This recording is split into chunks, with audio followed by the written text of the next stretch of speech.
Hey everybody, it's Josh with the Lead Ministry Podcast. Now, hey, listen, before we jump into the podcast, I want to let you know of some exciting news. I have a brand new course that I'm getting ready to release entitled Lead Conflict. That's right, Lead Conflict. Listen, if you have been in ministry for any length of time, you understand that conflict is a part of our role.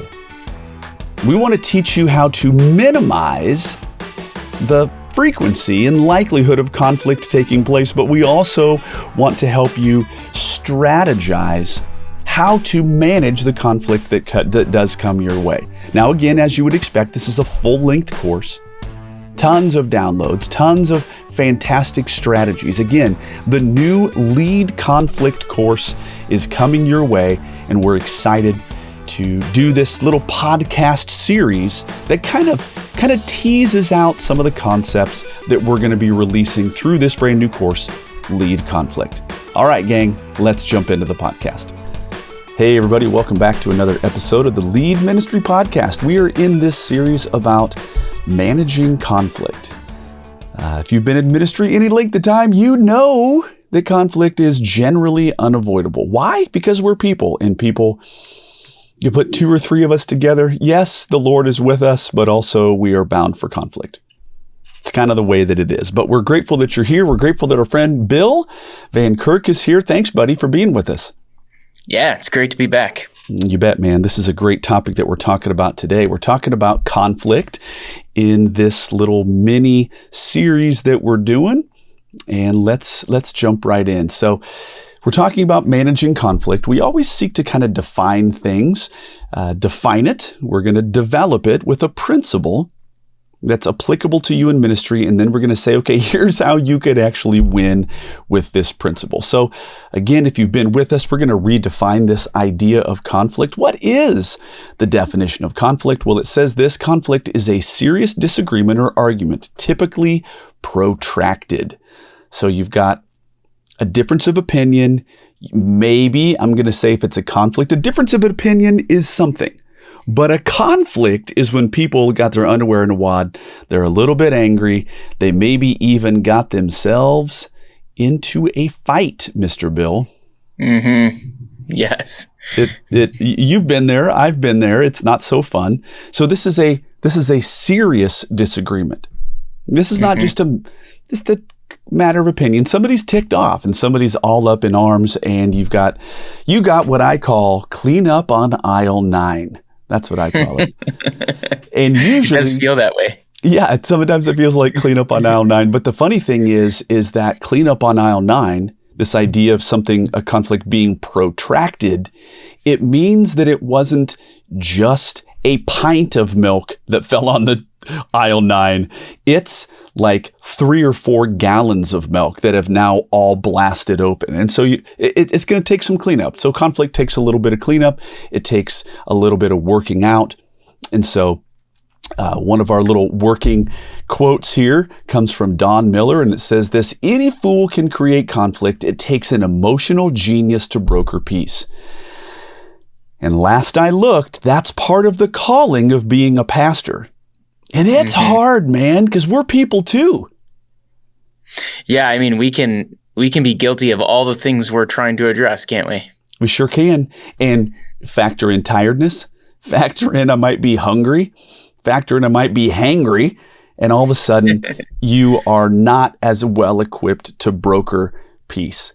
Well, bottom line, what we're seeking to do, of course, is give people skills. Give people some practical skills to put into their toolbox. Now, I got to tell you, today we're going to give you a tool for your toolbox, but it's a little bit on the controversial side. You heard it first. This is one you got to wield with some care. But let's talk about these pathways. Really get 2 major pathways as it kind of comes down to conflict. Number 1, we want to reduce the likelihood of conflict. Guess what? We can intelligently orchestrate our ministry and be a little bit more proactive about preventing conflict. You're not going to avoid conflict, but by intelligently leading your ministry, you can reduce conflict. That's pathway number 1. We don't want to be dumber than we need to be. However, number 2, Knowing that conflict is coming our way, we want to increase the number of tools we have in our toolbox to intelligently manage the conflict that we absolutely know we're going to have. So do things that are smart to reduce the likelihood of conflict, but knowing that conflict is going to happen, don't be a fool. Get some tools in your toolbox before it comes your way. Well, here's the deal. I'm going to throw out a couple of pieces of wisdom prior to unpacking this controversial principle for us today. First of all, Bill, hurt people hurt people. Now, if you're in my family, the Josh Denhart nuclear family, we got 4 kids and a beautiful wife. This is what we call pastoral wisdom 101. Hurt people hurt people. What's your thoughts on this? Yeah, I mean, I learned this a long time ago, and I realized this is so true. It is. There is usually a reason why people are acting the way they are. What is the context? Everyone has a story. Yep. Everyone has a part of their day, a part of their life that you don't know about. And so this is helpful in explaining why people sometimes act the way they do. That's right, because hurt people truly do hurt people. And so the corollary to this, again, if you were to ask my kids, what's pastoral wisdom 101, they would say hurt people hurt people. Number 2, of course, is the issue is rarely the issue. Yes, that is so true. Yes. And sometimes the issue that they're presenting isn't the issue because they're hurt. Okay, that's the hurt people one. But sometimes the issue isn't the issue that they're really ticked that their kid didn't get the microphone in the high school ministry, and they were a really good singer, but now they're all up in arms about some unrelated issue, but really, truly, they're ticked off about their kid getting gypped and not getting on the worship team. Make sense? Absolutely. Okay. Yep. So from a foundational standpoint, the issue's not the issue, and often hurt people hurt people. But I got to say, okay, here it comes. Controversial warning. I'm laying it out there. This is a big warning. Now listen to me now, Bill.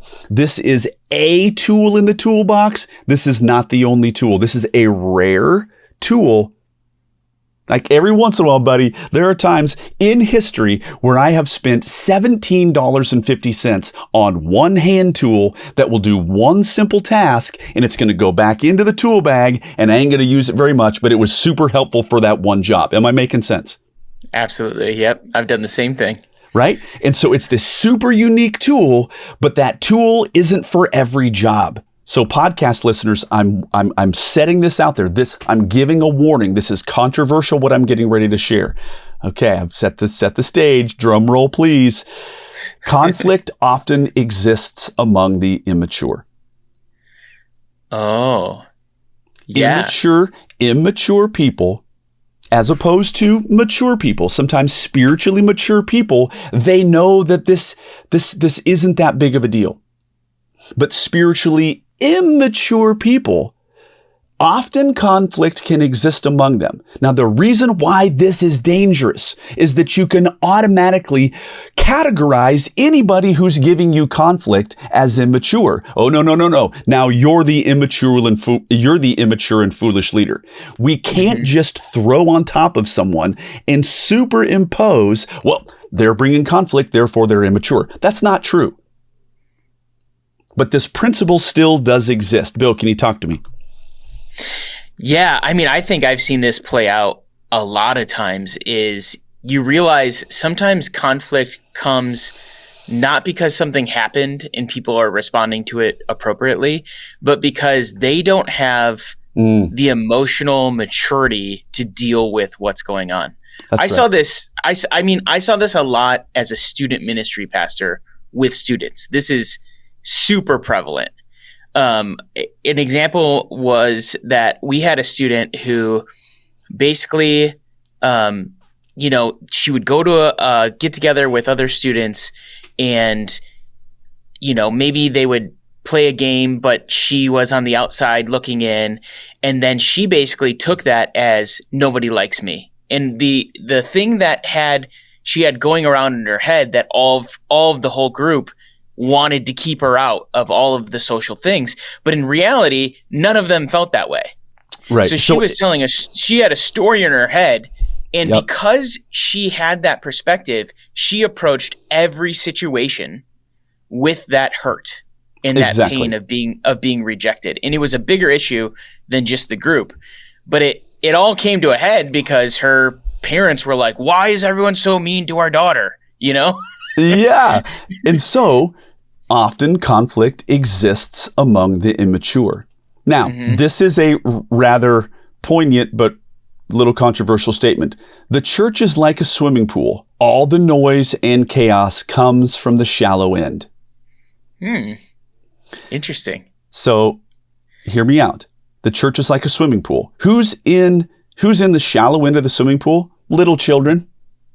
The people who can't swim. The people who can't swim. So Yeah. shallow people exist in the shallow end. And often all the noise and the chaos comes from less mature, sometimes shallow people. Now, again, this is controversial, but I think this has been a tool that has been helpful for me in the past. Stick with me. I have learned not just to take note of someone's content, the content of their complaint, but the character of the individual bringing their complaint. I see a complaint and I'm like, okay, let me listen to that complaint, but I'm going to also listen to that complaint in keeping with who they are as a person. What level of maturity they have? Go ahead. Yeah, there's this phrase, consider the source. Consider the source. Yeah. Now, this can be dangerous. It can be dangerous because we can all of a sudden take a position that any and everybody who is opposed, and I've watched leaders do this. I am dead serious. I have watched leaders. They all of a sudden they have been at it too long, right? And so then they have this automatic Karate Kid, wax on, wax off. And anybody that comes to them, and they're doing all these moves to dismantle the people who are bringing them a complaint. And everybody that's because of this and that's because they're this way, rather than just listening. I've seen that happen too. I've had that happen to me. Like bringing a legitimate complaint to somebody of something that needs to be addressed and people being dismissive because I've heard so many complaints that yours couldn't be valid. That's my point. So that's the danger with this. But the principle still stands that you can sometimes understand more about the complaint as you look at the source from where that complaint is coming. You got to be careful, but there's some truth to this. Again, over the years, I have found that the largest volume of drama, conflict, and complaints, they often come from less mature people. That is so true. Do you think that it is, when we say less mature people, are we saying spiritually less mature, emotionally less mature, or all of the above? All of the above. Yeah. All I would of the totally above. agree with that. Yeah. Because often, but not always, somebody who is spiritually mature, they will typically be emotionally mature. But hear me out real quick. I've seen people who know tons about the scriptures, and yet they are an emotional infantile. So those two are they're not mutually exclusive. I've seen people who know a ton, but they are not operating with a high EQ at all. And I've seen people who are operating at a high EQ and they just don't really happen to know the Bible that well. Yep, absolutely. I've seen the same. So, like I said, a lot of drama, a lot of complaints come from less mature people. Now, I got to say, again, hurt people. That is a fact. And so sometimes it's not that they're mature or immature. Let's put this into great context. When somebody is hurt, they can be super mature, but their hurt can preclude their current thinking. Yeah, and they can bring conflict simply out of their hurt, and we got to recognize that as leaders. Again, the issue sometimes is rarely the issue, and I got to do a little bit of digging to find out what's really the presenting issue. They're presenting this, but what's really driving that? However, as I said a minute ago, the church is like a swimming pool. And a lot of the noise and a lot of the chaos, it comes from the shallow end. It could be that somebody's hurt. It could be that the issue they're presenting isn't really the issue, but it could be that they are literally an immature person. And the scriptures even command us as leaders to act with great tenderness toward the immature and the ignorant. Right. It's not to write them off. You don't make a list and say, okay, swimming pool analogy, who's in the shallow end? Well, all those people, get them off the bus. All those people, write them off. Yes. All those people, I don't want to deal with them. That's not what we're saying. No, not at all. But it is sometimes a factor to put into the grander milieu of what's going on and go, oh, okay. So they're ticked off about the music. Let's go down this road. They are this is such an easy one in a way. They are flipping out about the music. They are at DEFCON 5 that the music and the style of worship at this church, they're even going so far as to say it's evil. Yep. Okay. Well, watch this. That is an immature position. Mm-hmm. It just truly is, because a mature believer is easily edified. Let me say that again. Mature believers are easily edified. And immature believers, it's very difficult for them to be edified, especially if it's not happening inside of their personal preferences. Personal preferences, this is the greatest danger in the church. Listen, it is easier to preach heresy from the pulpit than it is to change the hour of Sunday school. Wow. Yeah. Yeah, that is so true. And so an immature person is going to take the hour changing of Sunday school as DEFCON 5, but a mature believer is going to be like, yeah, that kind of bugs me because it's going to jack with my life. But in the grand scheme of things, is this something to get my underwear in a wad about? And should I set up a controversial meeting to go toe to toe with the pastor about this? A mature believer is going to go, This is really a non-thing. This is about my preferences about getting to the China buffet 45 minutes late, and that tweaks my flesh. Yeah, that is so true. Wow, that's profound. And I think it relates actually to the fact that people, when a disciple is immature, and you think about the characteristics of a disciple who's immature, that generally means that they're not somebody who is capable of feeding themselves. Preach. Or they don't do a good job of feeding themselves or taking care of their own spiritual health. And what that means is that if they're not doing that throughout the week, throughout their days, it means that when they get to the formal church service, if it is not how they want to connect with the church, then that ruins their life in that moment because That's exactly right. They haven't been feeding themselves the entire week. So if you don't have a great sermon that week or a sermon that connects with them, they're let down because they were expecting the buffet. That's right. They were expecting something. Yeah. I think this is really important. Most of the problems in the church and the conflicts within the church are based on people's preferences. Yes. Okay. This is not an issue of doctrine. This is not even an issue of conviction. This is an issue of their personal preference. And those personal preferences, they can get elevated to the point where this is the thing that they're fighting about. Well, the interesting thing is that in and of itself is an indication of somebody's immaturity. Now, that doesn't give me license to take a flask and bash him over the head. Not at all. It means that I'm going to deal even more tenderly with them. Please hear my heart on this. When I see somebody exhibiting what I'm going to call emotional immaturity or spiritual immaturity, it actually helps me as a leader to deal with, as Paul says, the uninformed or the ignorant. And I'm not saying ignorant is just uninformed. I'm not saying as a pejorative. I'm not saying that these people are bad people. I'm saying that all of a sudden I need to do a better job of shepherding them. Yes, absolutely. They need the spiritual milk. Yes, they need the spiritual milk. And part of it is education. Now, again, I said this earlier, but I think it's worth mentioning. You've heard it said. It is easier to preach heresy from the pulpit than to change the hour of Sunday school. In other words, people are flipping out about their preference. And when all of a sudden I can go, oh, well, this helps me to see that this is an issue of immaturity. It's not for me to be dismissive, but it at least allows me to step into a conversation knowing the lay of the land. Pause for a moment. What is the lay of the land? Is this a hurt person who's now hurting others? Okay, good to know. Is this really the issue, or is there another issue? Okay, that's good to know.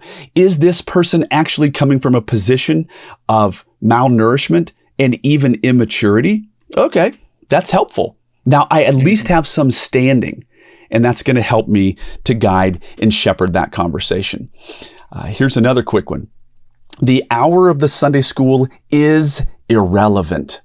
However, immature believers can't understand that the hour of Sunday school in the big picture is a non-issue. And so all of a sudden it becomes a hot button issue.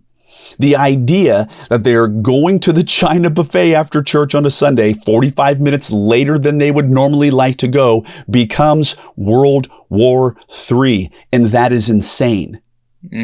This is an indication of somebody's immaturity. And so all of a sudden, now it's all about me understanding where we're at right now so that I can lead forward. That's the idea. Is it a hurt people issue?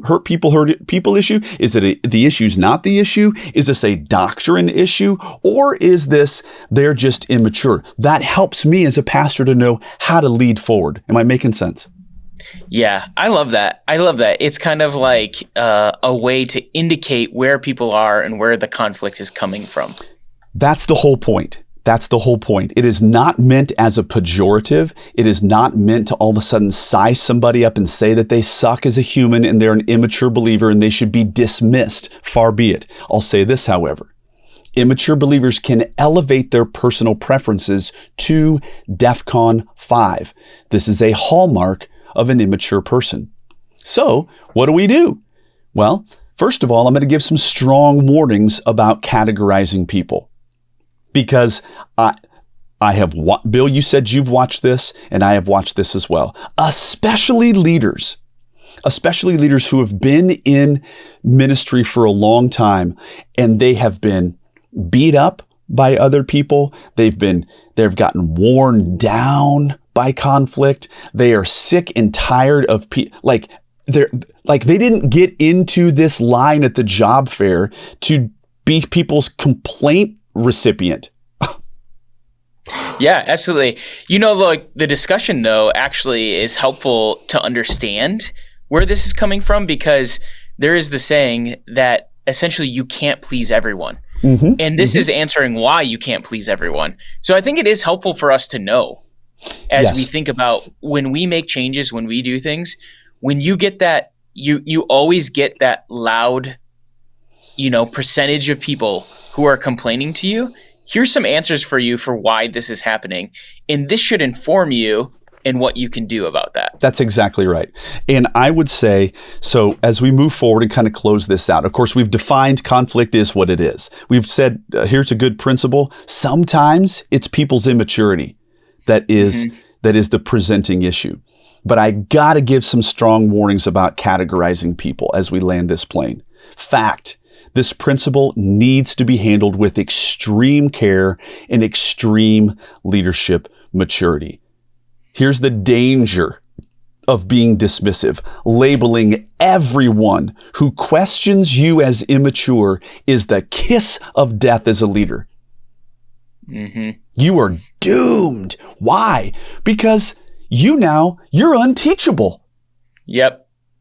I've watched this happen. I get it, and I'm sorry. I'm sorry, senior pastor, who has had 20 years of an onslaught of people peppering you with their less than important problems. And it wears you down so that all of a sudden, when a real true issue comes forward, you dismiss them and labeling everybody quickly as immature. Because they're opposing you are in grave danger at that point.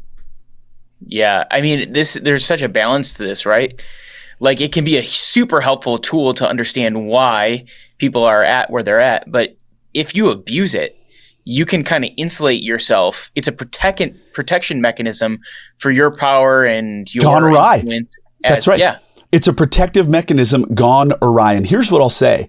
This is supposed to be one of many tools. I included this concept so that it can be one of many different tools. I'm not suggesting that this is the only tool in your toolbox. If it is the only tool in your toolbox, if the only tool that you have in your toolbox is a hammer, every problem becomes a nail.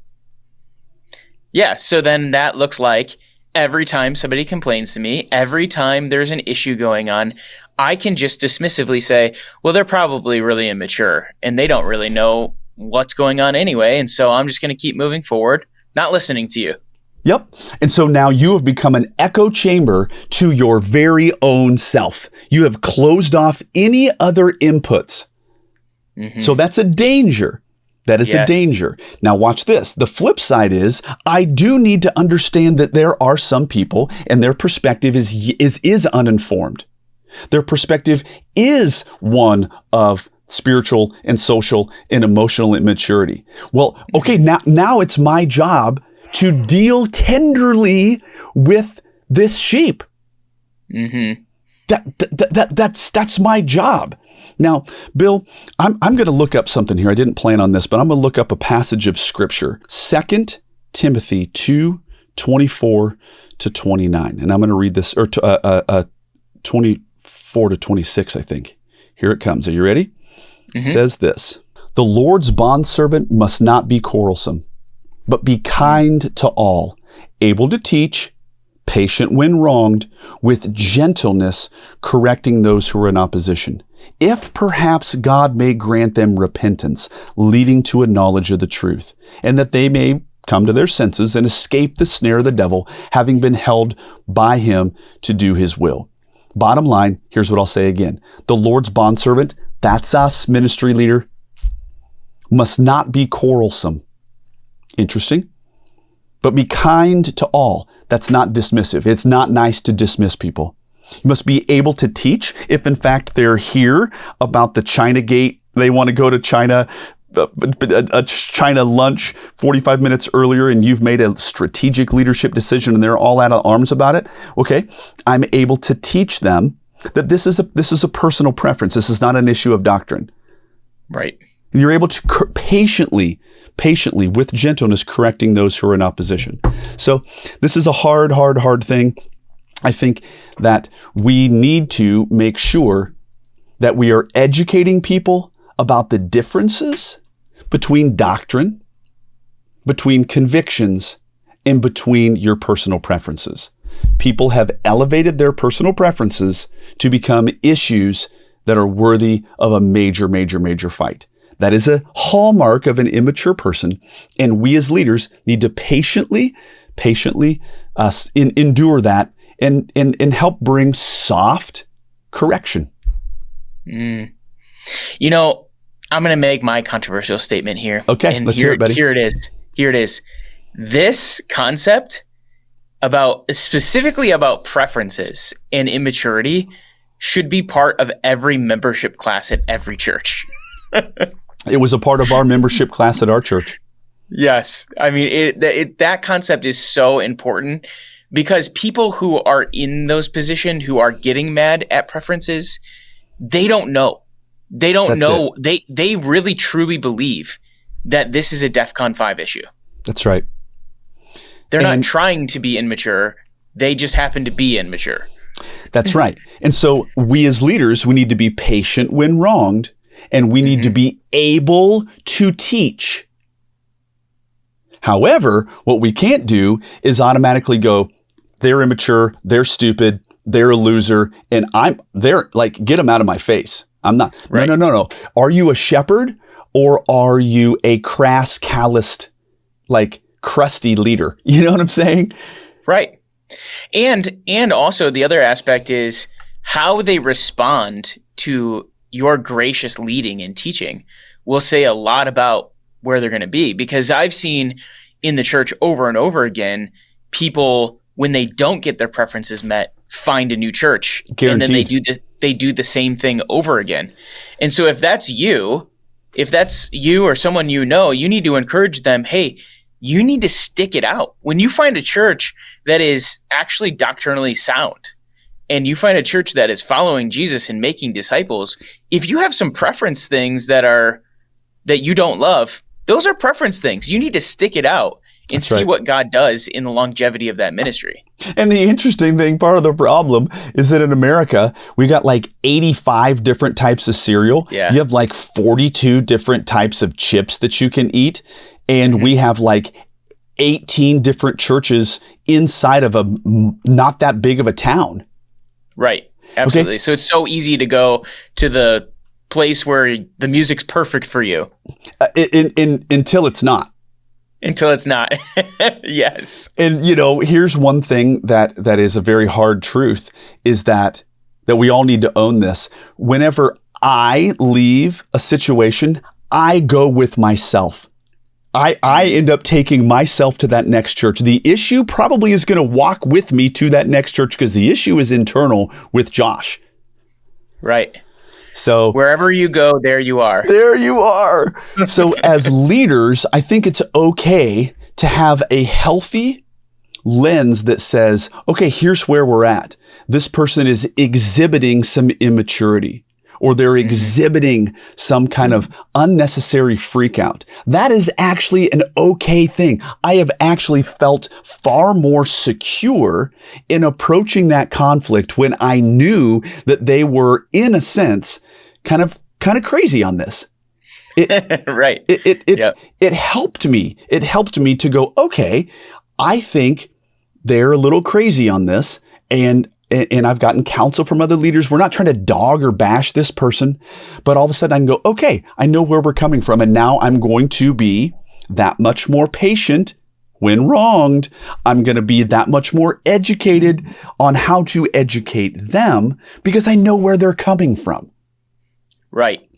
And so the bottom line is you have to resist the urge to get defensive when somebody brings things up.